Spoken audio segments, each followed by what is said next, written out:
Hey everybody, I am joining you live from my living room tonight, and I'm so excited to talk to the author of a handbook on how women of color can survive in the corporate world, Raquel Shelton.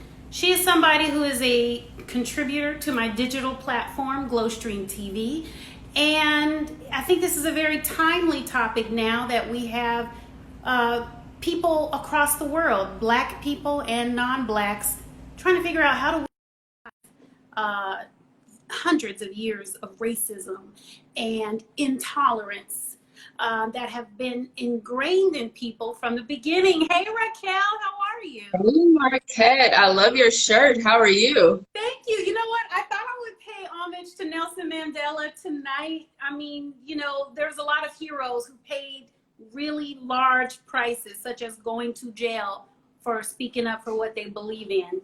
And, he survived it. So I think we can too. So thank you for joining me tonight. Absolutely. Thank you for having me. Very excited. So you're joining from Atlanta. Atlanta, yes. And you're in DC, I'm right? in DC. I thought they were going to storm the White House at one point earlier this week. What's the temperature like in Atlanta? I think our Mayor Bottoms, Keisha, got everyone in check. She made some very valid points the other night, and she talked to us like a mom. And I think people really respected that. So I feel like the temperature has calmed down a bit. I mean, people are still exercising their right to protest peacefully, but it's not what it was in the news like a couple of days ago. It's crazy. Well, they haven't had the trials. They Yeah, haven't had George Floyd's funeral yet. And I yeah, kind of feel like, and then there are elections happening across the world. And on top of that, we have black people going to work. Because as we've seen in the news, black people are considered essential workers more often than other races. yeah. And then just going into the corporate landscape where conversations may be had around you or people who may not be sensitive or they may be clueless. And you wrote this amazing book, Woosah, right? A survival guide. Yes. Tell me about why you decided to write this book. I wrote the book to spark a much needed conversation on a national level and to help other individuals out there like me, and also as a primer for like maybe if you're just graduating college and you're a woman of color, to have an idea of what you're going to walk into. I wanted to just equip them with strategies and conversations that I wish I had before I entered into the corporate arena. Yeah, and most importantly, to put offenders on notice that there are problems, and for them to have a gauge on what our temperature feels like. So to really just kind of start a conversation that's like long overdue. Okay, so what was your experience like going into corporate? You said you had no idea what you were going to experience. So what did you experience? A variety of different things. What's interesting, I was thinking about, and I know we're going to get to Amy Cooper, We have to but talk about, because I kind yeah, of feel like I used to work with Amy Cooper. I think I survived it. you did. And the sad part of it, the fact is that we have to survive those situations. And when you survive, oftentimes you come out with wounds and scars that are still uncomfortable, and you carry that over into your next role or whatever your next career move is. So along the lines of Amy Cooper and some of the things that I've experienced, I was reminded of when I first moved to Atlanta. Like, I moved here to pursue my dream of working for now Warner Media. And I was a contract worker at the time. So I am staying late.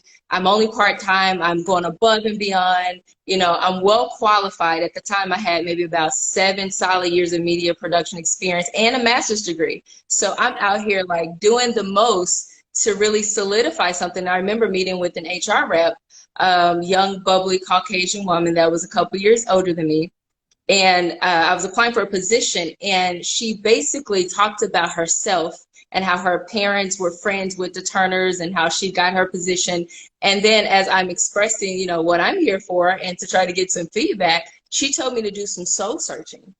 And I remember how difficult and frustrating that was, And at the Why did time, she tell you to do soul searching? because my mission or what I was passionate about and wanted to do, it wasn't translated. She wasn't hearing it, and she didn't think I was a good fit for the role. So she encouraged me to do some soul searching and just kind of get back to what it is I want to do. And I was very clear about it. But I bring that up not to give her credit, but to say how instances like that can stifle someone's dreams or hopes what they aspire to be. And oftentimes there are people like her in positions that are gatekeepers, you know what I mean, that may have her own biases that she can't really see past the color of someone's skin versus looking at the value that they bring to the table. Absolutely. And you know, the way that I have described this conversation is women of color, Black women in particular, because there is a difference. You can be a woman of color and be ethnically ambiguous, or you can be embraced in a different way into the powers that be culture. But when you're Black, it's like you're Black. And sometimes I kind of feel like all that is seen as far as the introduction can just be a Black face. They don't see your master's degree. And they don't see your accomplishments and your potential before they see your Blackness. And my thought was, while we may have never had a knee on our neck, there's a death that happens by a million paper cuts. You don't get the job and you're qualified. You're looked over for a promotion. You're snapped at a meeting. Maybe someone raises their voices at a meeting. Maybe people don't hear you at all, or they don't take your idea, or they take your idea and they don't give you credit. Absolutely. And when you think about it, it is a knee on our neck. I mean, and not in any way to I want to be very respectful, and you know, my condolences, and I'm sure yours goes out to the family and everyone that have lost their life, but it's metaphorically, it's still stifling. And that same behavior that put the knee on that young man's neck is that hate, is that behavior that manifests in the boardroom, the classroom, the doctor, the medical field, you know, the courtroom, the boardroom, the classroom. And so, that's something really to be looked at. And it's very discouraging and frustrating. So, and what do you do about it? You wrote the book. You've been through it, and you know, it's funny, media, I come from a media background as well, and you wrote on your Instagram that we deal with all that and expect it to perform at a high level and the same level as colleagues who maybe aren't experiencing that because a friend of the family got them the job, like the woman at the media company that you worked at, or they're 6 degrees separated from a media mogul, you know, in your case, where everyone kind of knows it and they're treated, if not fairly, with special treatment. Absolutely, absolutely. And one thing I found very helpful is just really speaking up. I think oftentimes when we are silent, we co-sign in that behavior, and then they think that this superiority complex, that they could just kind of get away with it and say what the heck they want to say. So I am all about speaking up and disrupting, and make your ask for more money, ask to shadow another department, ask for those positions, like ask for those things very boldly, and just take confidence in the uniqueness that you bring, and that is your skin tone and your background and experiences, because that's what true diversity is. Okay, let me ask you this. We have 12 people in the room right now. If you have a question and you're watching, we have, hold your book up. We have Raquel Shelton here. She's author of Woosah, a survival guide for women of color in corporate. If you have questions and you're watching, we have a few more who just joined. Please ask Carla. She's here for you. She wrote the book for you and I. My question is, it's nuance, right? What I've experienced as a Black woman in corporate is you speak up, but not too much. You're Black, but not too Black. You can be a woman, but don't be too feminine. Like, emotional, or you know, get a brown suit, get a blue suit, and don't be too. You're a mother, but don't talk about your kids. Like, so you can't be who you are, but isn't how you perform on your highest level truly being authentic and being who you are?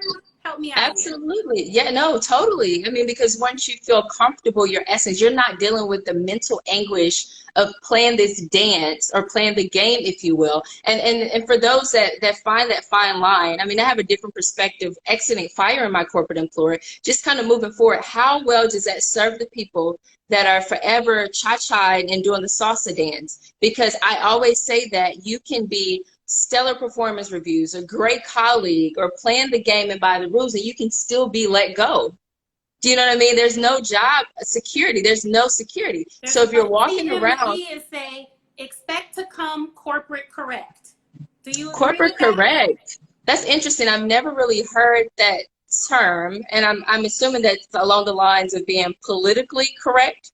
And so if you can expound upon that, I would love to hear more about that. But my thought with corporate correct would be just your delivery.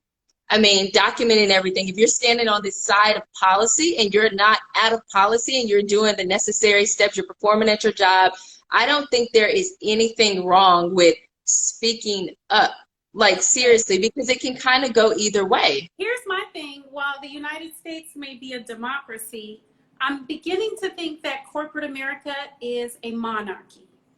And the top people in the C-suite, the CEO and the board chair, that's the monarchy. And what the board chair says goes. And if you're within company policy and you speak up too much, like you're advising, they could find intangibles, right? Oh, well, such and such's work isn't as good as it used to be. And he could be doing the same thing. Or they could find things that you can't prove to make you uncomfortable. What do you think about that?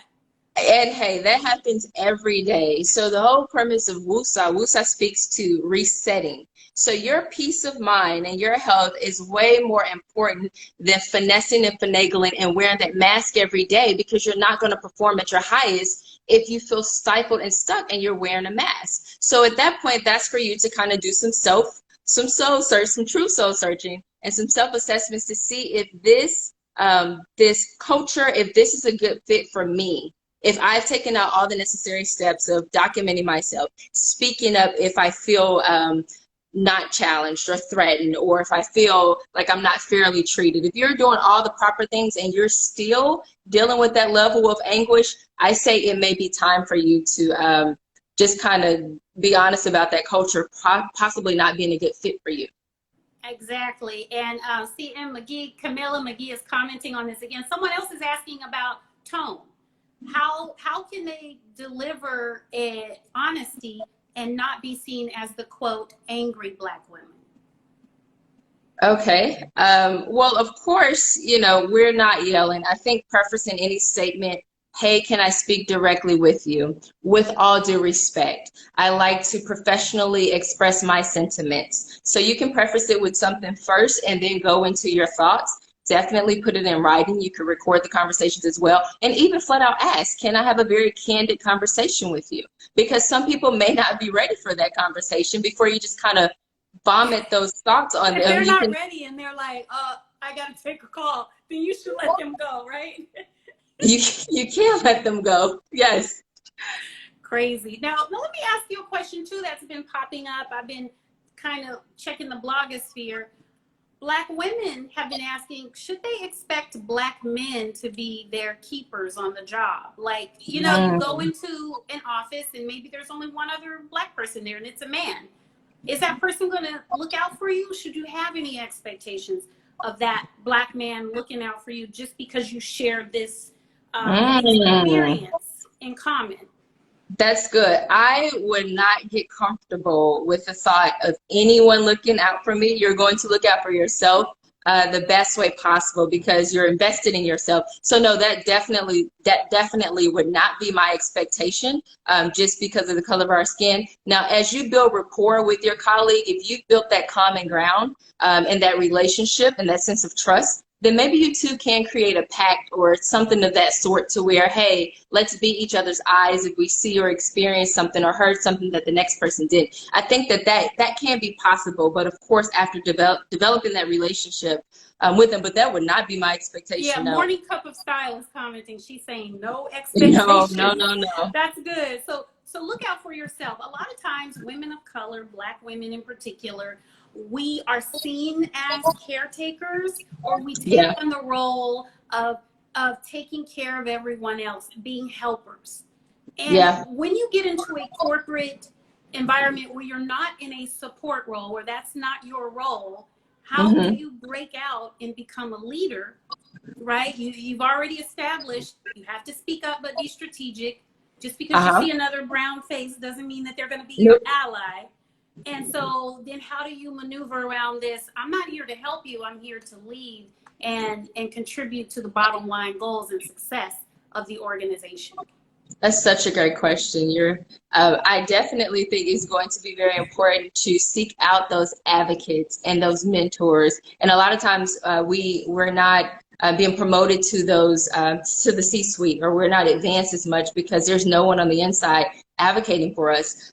Definitely set clear boundaries. I think by nature, because we are caretakers and because we always fix and clean up That's stuff, my thing. we I just love helping. I love helping people, but now I'm cognizant that I can't help too much. You got to meet me halfway. Yeah, absolutely. And then you assess who deserves, like who's earned that. I think sometimes we just give it freely to the point to where we're depleted. And if we're depleted, we have nothing else to give. So if you are trying to create your own pathway to leadership that is studying the people that you're kind of around, you can flat out ask to shadow those individuals. People are not always willing to just kind of give up the secrets and trades, but take note, pay attention. Add that to your professional development goals that, hey, I want to sit under this person. I need to kind of see the day-to-day to build your personal repertoire and your toolkit of skills, and seek out those mentors. Even if they're not within your company or your department, you can kind of find someone else that's doing something similar to what you want to do, and then make partnerships and allies that way as well. I think so, especially, I think it's more important even outside of your company, right? Because Yeah. it's Yep. safer. No one can, even if you say, is this confidential, does not mean it's Nope. confidential. So if you're outside of the company, you're safe. And Morning Yeah. Cup Style is saying, who gave us that responsibility? I think you're talking about caretaking and helping. Listen, we've been doing that since we've been breastfeeding and nurturing and taking care. So I think our ancestors kind of like passed that down, and it's kind of innate. But it goes into like setting clear boundaries and making sure that you do not put yourself in a situation where people are comfortable and expecting of you to pick up the slack, to do extra work. Like, no, that has to stop, and you have to be very intentional about that from the beginning. Oh my gosh, that's taken me 15 years to figure out. Same here, like Yeah. same here, and that's what I'm saying. Like having a primer, and that's why it's so important for us to make sure that we are mentoring a young lady she has no clue what she's about to get into. And we're still figuring it out as we go through different stages This in our reminds me life. of that episode of Insecure where at Molly's law firm where the Oh my intern God. came in too black. Molly was like, don't be too black. And the intern was like, whatever. And it's like, you put yourself out there to help people too. And again, like you said, get to know people before you form those allies. Yeah, they have to earn that before you put your neck or name on the line for someone that's not even ready or had the capacity to perform at a high level. So, and that episode, she was so over the top. I know, it happens. It does. But you know what? It's interesting now. A lot of us who work in corporate, we are not going into the office, right? We're working virtually.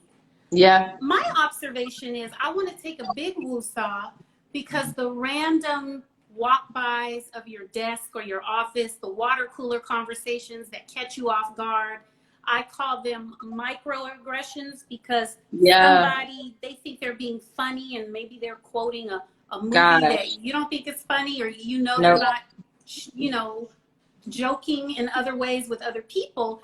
All of that has gone away with the virtual workspace.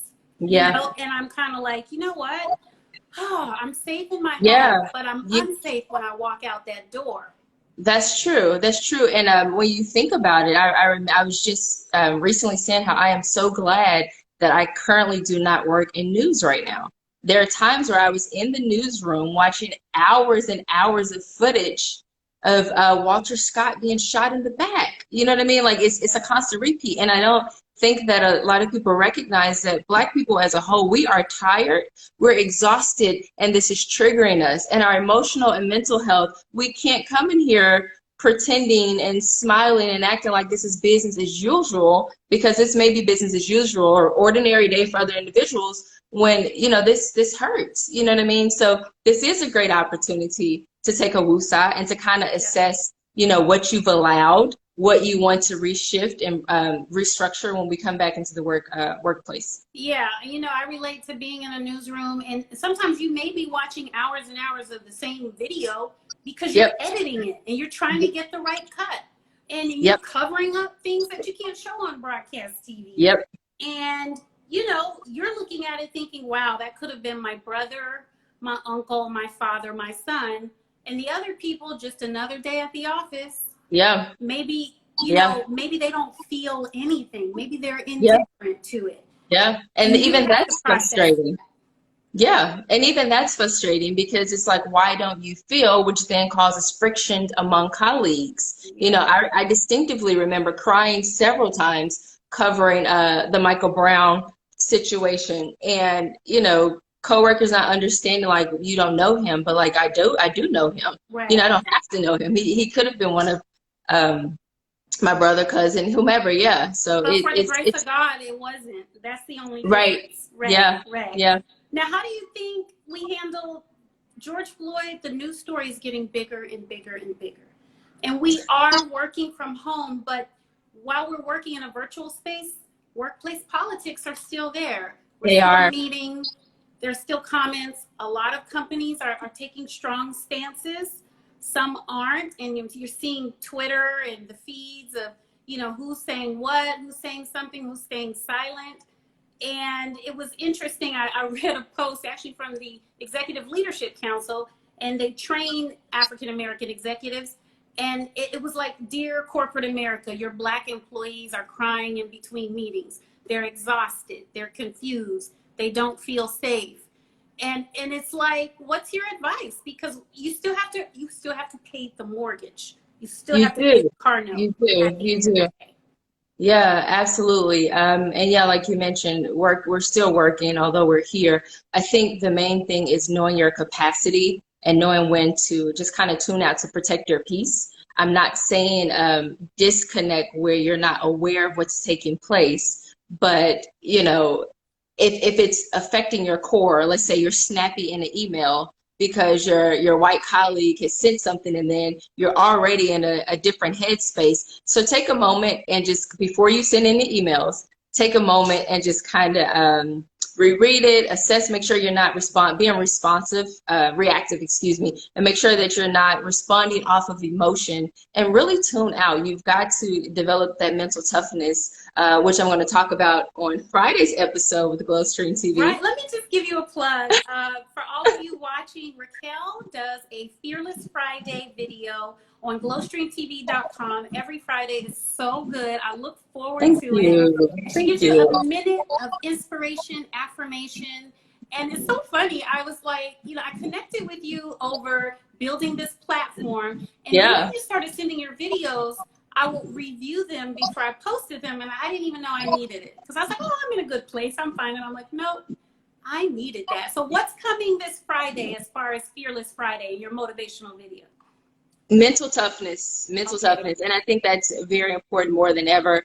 And of course, by mere definition, that is having the ability to kind of control your thought process. So as we speak about just knowing when to tune out, you know your capacity. If you don't feel 100%, if you feel something, then that's worth taking a look into. You have to pay attention to the tension. So as you're still interacting with colleagues, people of color, that may be dealing with some heaviness, make sure that you are taking a moment before you respond, and just take care of you, and have those conversations with your children too. And I think the irony of all of this, as we're talking about what we can do, and we're the ones in the center of pretty much everything, and the ones that are being oppressed and suffocated and murdered, I think this is a great time for our counterparts to think about what they can do. This can stop if you guys decide for it to stop. And when I say you guys, I'm referring to behaviors. behavior specifically that does not align with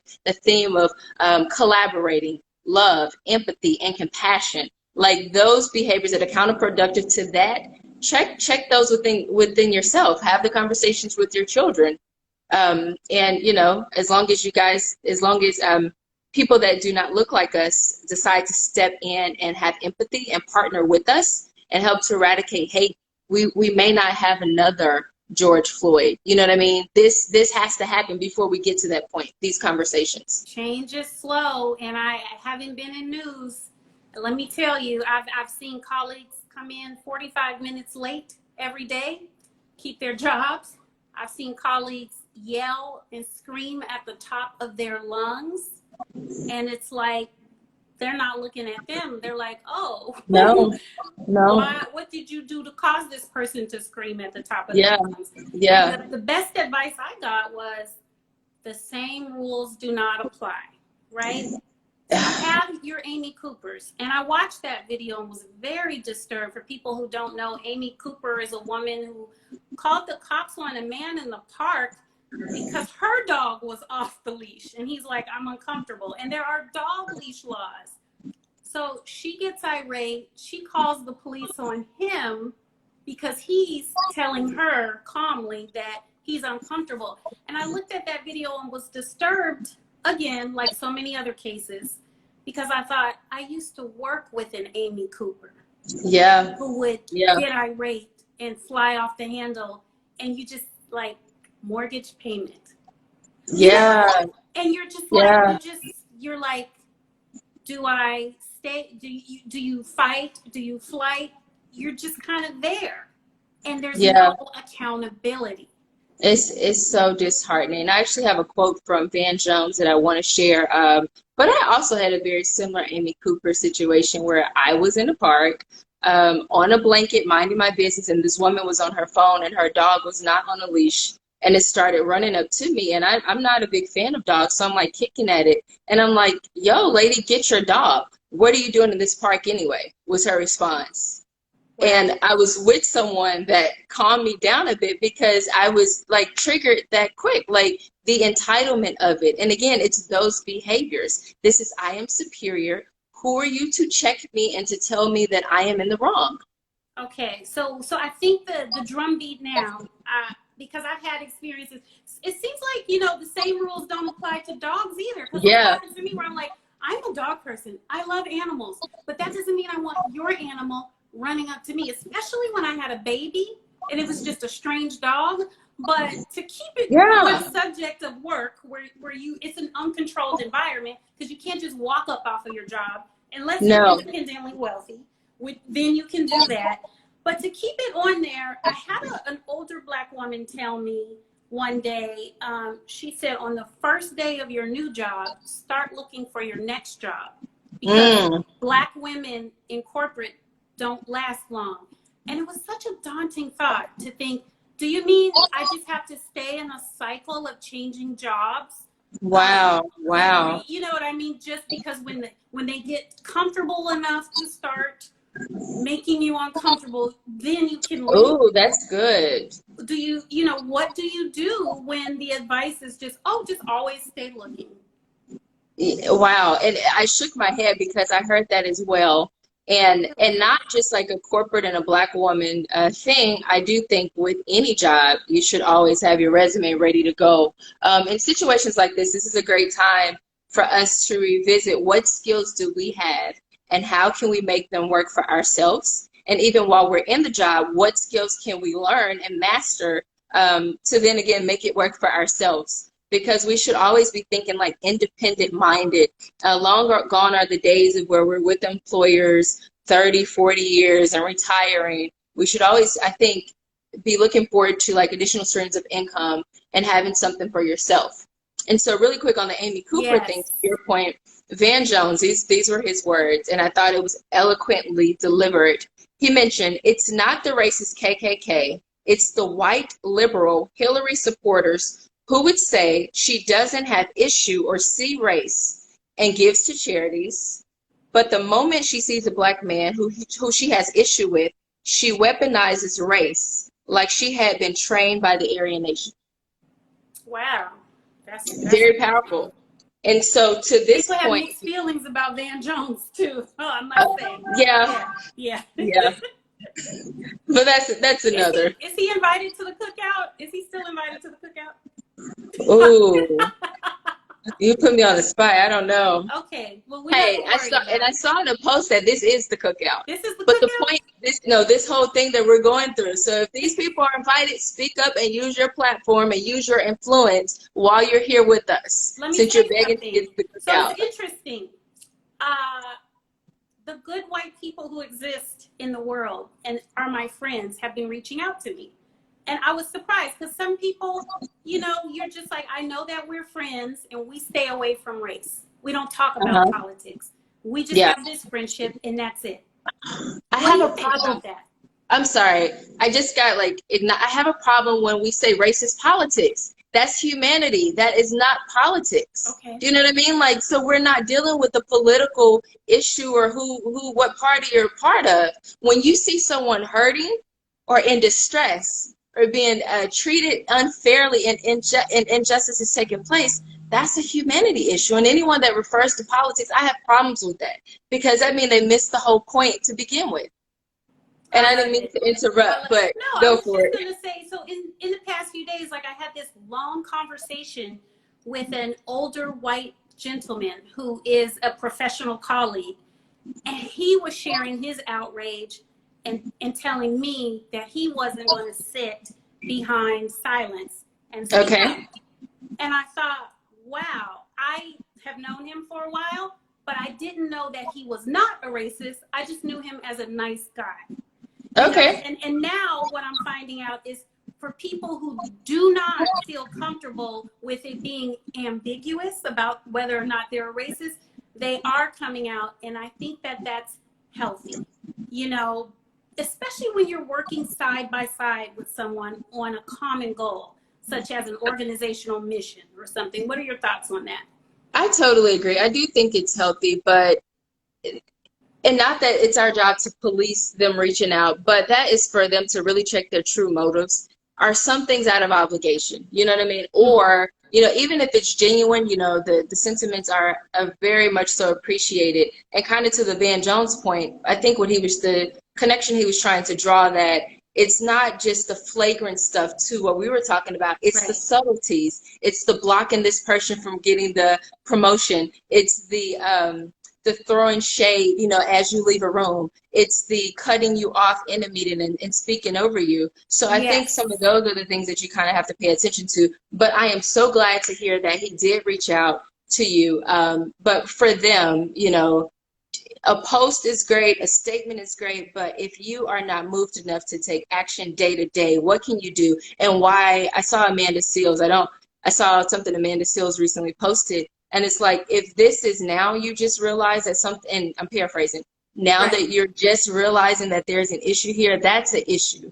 You know what I mean? And then again, maybe, you know, to be fair, some people just maybe they don't know what to say, or maybe now that this is such massively at the forefront, they have done some soul searching to say, hey, I've been very silent about this. What can I do? You know, and while we totally appreciate it, I mean, I would just encourage anyone that is non-person of color, non-Black, if you feel moved to reach out, check within yourself and see, is this out of obligation, and or is this genuine? You can feel it though. You feel when something is genuine, and you feel when it's not. And one thing that I want to say that you made an excellent point is it's the everyday instances where, is this person being treated unfairly, and do I have the power to stop it and acknowledge it, ask them how they're, whatever your power is, because I believe every individual has a unique power. I agree. Whether you're vocal and you do it on a grand public scale, or you work behind the scenes, because there's lots of soldiers out there working. That's you true. will never see their face, you will never hear their name, and they're making deals and fixing things behind the scene, and we need those people too. And I think, to me, what I'm growing into, especially when it comes to the workplace, is you have to judge people by their actions, and those every day, that death by a million paper cuts, when the colleague with privilege you know, if you work with Barbecue Becky or Amy Cooper, you know, or the male version of that, if they start screaming at the top of their lungs at a black colleague because they're frustrated with a work issue, are you sitting there quiet like, oh, glad it wasn't me? Or, well, I'm cool with such and such because they're always nice to me. You're complicit. Yeah.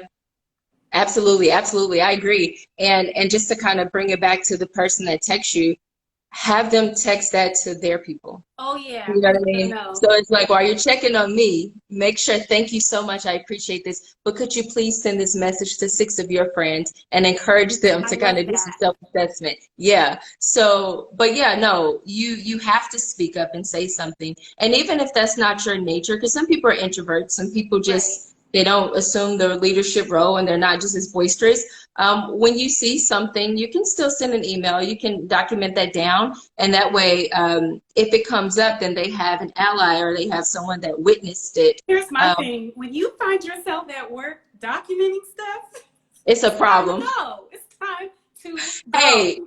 but you know what? Sadly, I just think it's a good practice. You know Okay. what I mean? Yeah, document it, but if you even like, you know what, I gotta record this or make a get out. It's like I'm Yeah, in that's, Keith yeah. Stanfield. Look at get out.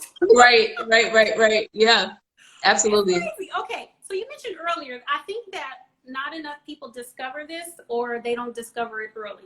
We were all raised, at least my generation, growing up in the, you know, 90s, and it was like graduate and get a job. But I'm telling my son, what is your plan on starting a business and making money? And he's 6 right now, independent of any organization. Because I you love it. mentioned diversify your income as a layer of protection, you Yeah, know, in response to the advice that a sage woman gave me, which is always just stay looking so you're never out of money because you can't handle racism at work. So my question to you, what is the ultimate freedom? Is it starting a business? Is it always having multiple streams of income? What is it? Acceptance of how the treatment is now? I know that that is not the answer. I like that, Marquette. That's good. And when you think about it, I did a piece on entrepreneurship, and it's not for everyone, just to be honest. You know, some people really actually enjoy their jobs. So I do think positioning yourself to have multiple streams of income is very important. But even if entrepreneurship is not for you, but to, like, you have to just define what freedom is for you. If freedom is I can go into my job and breathe and I feel elated and I'm good being there, then that's your freedom. If freedom for you is I don't have to report to anyone, I don't have to clock in, I don't have to do these one-on-one meetings, then you position yourself to obtain that freedom. If freedom for you is I get to travel and work remote, like I have a lifestyle of traveling. So I think freedom is more of like an individual thing. Okay. And I would really encourage people to think through, and I even say like with success, if you define it for yourself or what freedom looks like for yourself, and you're not caught up in the hype of these expectations of where you should be in life, which then in turns bring more stress, right? It Right. just Oh, makes I us looked more at the bogged A5 down. and I haven't done this. You don't want Yes. to do that. But I would encourage people, even if you feel like you're not an entrepreneur, I would I would say, because like people always ask me, why aren't you like trying to do TV hosting anymore? I'm like, well, it's not worth it if every, you know, other set that I was on, you know, they stress you out to the point where your hair is falling out. You know, it's like I value my health over a job that I really enjoy. You know, I've got to be Absolutely. honest. And if I can Yeah. find a platform to do that and feel comfortable and safe, like Mhm. IGTV, then you know what? Then I'm gonna go ahead and have, you know, some freedom to to Yeah. breathe, as you Yeah. said. But I would encourage everyone to diversify your income, I to agree. have the power to know what your limit is, because I can't tell you how many African American women I meet who said, I was so stressed out at my job, my hair started falling out, or I broke out in hives, or I had to go step out for coffee and they really went to cry or call their mentor because somebody did or said something insensitive. And I'm just wondering, I'm questioning this whole the whole adage of grow up, graduate, and get a good job. Is Yeah. that really for Black people? That's a good question. You know, and I do agree that everyone should absolutely have an additional stream of income and diversifying what your financial portfolio looks like. Um, that's really good, Marquette. I have not really given it thought specifically if it's for Black people. Morning For me, Purple I am Style on. just said she left her TV job too. Hey girl, I miss you Yes, on TV, but TV is notorious, by the way. I just want to say, you know, I don't understand why the media is labeled as liberal elite media. I mean, when you go to the bottom line decision maker who's signing the checks, ain't nothing liberal about usually that person in that position. not at all. And it doesn't even, you're not even making money like that unless you are a prime time anchor. Can I just say that whole being Mary Jane, the house, the car, the It's, $600 weave? yeah, no, That it's is fantasy. romanticized. That's not how No. anchor women live nowadays. Maybe 20 years ago, being Yeah. Mary Jane doesn't exist. First of all, Yeah. sorry to cut you off, but No. You're absolutely right. You're right. But I love that question. I would actually love to hear from everyone. Do you guys believe the question that you asked, is this for Black people? I haven't given a thought for Black people specifically. But I do agree, like finding what freedom looks like for you and relentlessly chase that, you okay. know, and again, that may be different for people. I used to be more hopeful like that. That sounds so great, and I really used to be that girl. Like, I'm gonna conquer the world. And let me give you some background, Carla. Like for me and my husband, actually, I grew up in on the West Coast. He grew up on the East Coast. We both lived in all Black neighborhoods, went to all Black elementary schools. Everybody was Black, the teachers, the principals, the mayor, the city Same council here. people. So I was in this Black bubble. Then when I went to undergrad, it was mostly like people of color on campus. And so I grew up watching TV and Bob Saget on Full House and you know, Yep. and Growing Pains. That was my connection to the white world. So I was just like, okay, you know, whatever. Then I started working and I was like, oh, Rude you're awakening. not Bob Saget. You're not Joanne No, Burns. not at Like, all. you're not nice to me and I can't figure No. out why. And the funny Right. thing is, it was my white friends, 2 different occasions. They were like, oh, Markette, that's racist. Because I was like, Oh, wow. this is crazy. But I didn't experience what I feel like is racism until much later in life because I was in a Black bubble where if you were treated badly, there was like a clear reason and it wasn't your skin. Mm-hmm. And you know what? Same here. And I think the reason why we have experienced it, especially if you went to an all Black school, likely if that was went public to school, HBCU. then it was systemic racism and institutional racism that you didn't have the skills to identify for what it was as a child. So then when you're older, and you have the wherewithal and life experiences where you can kind of look back and assess things. I think that makes sense that we experienced it a little bit later in life. And then we found our voice to know this doesn't feel right and it does not align with my voice. And I can use my voice to speak out against it. So yeah, it's very unfortunate, you know. It really is, especially if you don't have that lack of exposure. And then I guess to play devil's advocate, I was having a conversation with a friend the other night that was talking about one of his white friends reached out and he was saying how she was in her white bubble and she wasn't aware, and she brought up the election year. So when you think about it, it's the flip. So we're all living in our own bubble. And I think racism and those behaviors are taught.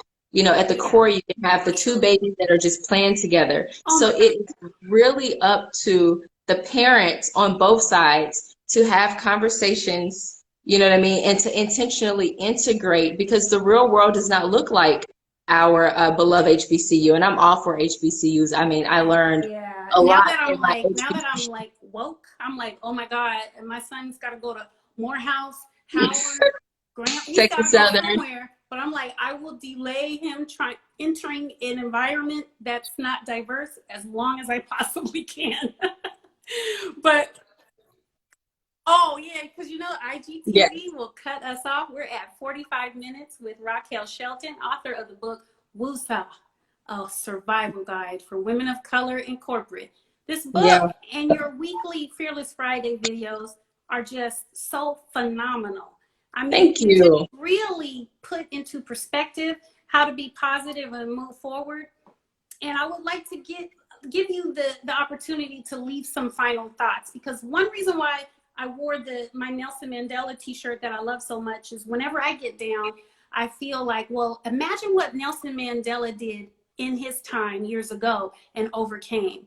Look at what Madam C.J. Walker, they just had the self-made Netflix series on. Look what she Yeah. did in her time. So Yeah. what I'm dealing with in 2020 from whoever and whatever, I can get through it. There are examples. And what is Yeah. your final thought on this? I love that. Thank you. I actually kind of wrote down a couple points to ponder for people, just some things to kind of walk away with. I love what you mentioned regarding the great pioneers that came before us. Now is a great time to think about what legacy will you leave. Do you know what I mean? Like 40, 50 years away from life, when you're long gone, like what will people remember you for? And I think that is something to really be intentional about in your day-to-day behaviors. Like what will they say about you while you're gone? You know what I mean? So, but I guess one of the first things I want to kind of challenge people to do is we're talking about pandemic strategies or thinking through like, where do we go from here? So much uncertainty. And I'm all about like changing your mind. I feel like if you can change your mind, you can change your life. The first thing is to like assess where are you most challenged in this time right now? Like, where are you feeling more pressure at during this time? Is that like relationally? Is it financially? Is it emotionally? Like, where are you experiencing pressure during this time? Why is it hard? What is making it hard, right? So if you take a moment and think about that, then the next thing you want to kind of think through is there anything that you could have done better to prepare you for now? And if there's any area, Diversify that income. yeah, that's a good one. That's a good one. And then that last thing, if you've noticed your challenge, I have this issue, I feel uncomfortable in this area, the pandemic has revealed this to me. This is what I could have done to prevent some of that. And we know everything is not preventable. But then that last thing is like, what can you start doing like right now? You know what I mean? What can you start doing right now to shift that thing moving forward? Because as we see, life comes at us very swiftly, you know, and you do not want to be left out exiting a pandemic the way you came. So take a moment and just kind of think through, yeah, this is It's your a moment to period of reset. transformation.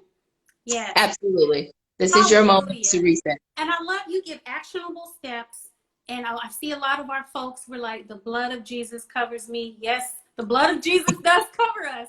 But we got some tips for y'all in this book.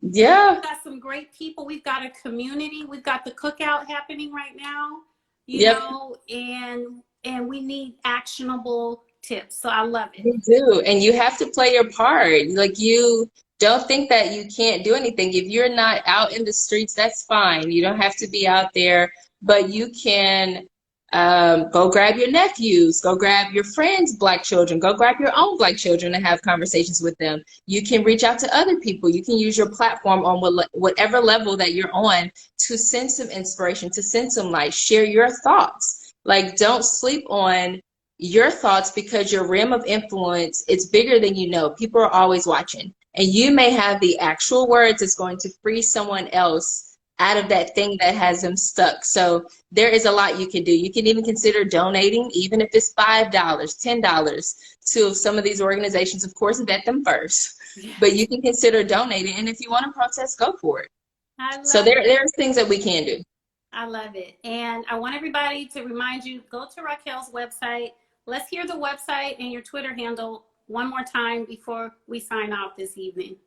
RaquelShelton.com. That's RaquelShelton.com. All of my social media handles are there. And of course, through Markette's page, you know, you can find us. Before I go, I have to say that you were awesome. TV, the new episode. Yeah, I was going to say that. I was going to give you your shout out. Markette is an Emmy award-winning journalist. She is. I had it in the background because I was like, there we go. I see it. Crazy people around me. But hey, that's yours. You know what I mean? That's yours. And there are young ladies that are aspiring to to obtain and to have that. So I just want to say thank you for the opportunity. You are doing a phenomenal job, even building your platform. So make sure all of my followers that you're following Glowstreamtv. Markette, let's tell them the ones that are kind of tuned that's not familiar with Well, Glowstream. hey everybody, Glowstream TV is a digital platform to do just that, to help you glow through life, not just go through life. Other generations have done it and they have soared. We've had Black millionaires and Black billionaires do their thing before our time. This is our time to glow. We are going to change the world. We are going to change the world. We have power. And Glowstream TV is about helping you stand in your power and be strategic about when you speak up, when you glow up, and when you go out in the world. And also it's a journey towards enlightenment. And I'm a student of the enlightenment movement, just as I am a teacher. So that's why I will put out information and I will consume information like yours. Yes. So I thank you so much. You are so great. When I Wait, look, I have chills listening to you. Markette for president. Oh, I love that. But look, I'm not trying to be drugged through the mud. Thank you guys for watching. I want to give a shout out to next week's guest. I have a former member of the military. We're the real life being Mary Jane. She's a Latina woman who I met in the news business. I'm an African American woman. We became instant friends. We were the broke version of being Mary Jane. She's coming on to talk about being a woman in the military, watching what's going on in the news. Next week's Glow Girl Chat, she can shoot a gun. She can do TV. She can glam up. She's like the real deal. I also have a lawyer coming on the show, and she's the real deal. And she's going to be talking about all of these legal issues surrounding the pandemic. So I'm going to have a twofer next week because there's too much good information, and we need to talk about this. And the last thing I want is for people to be caught up in a situation, thinking on their feet. There's too much information out there for us to be caught off guard. Let's glow up. Let's educate ourselves. Let's always be empowered. That's it. Bye. All right. Bye. Thank you guys for watching. Bye. Take care. Thanks for watching.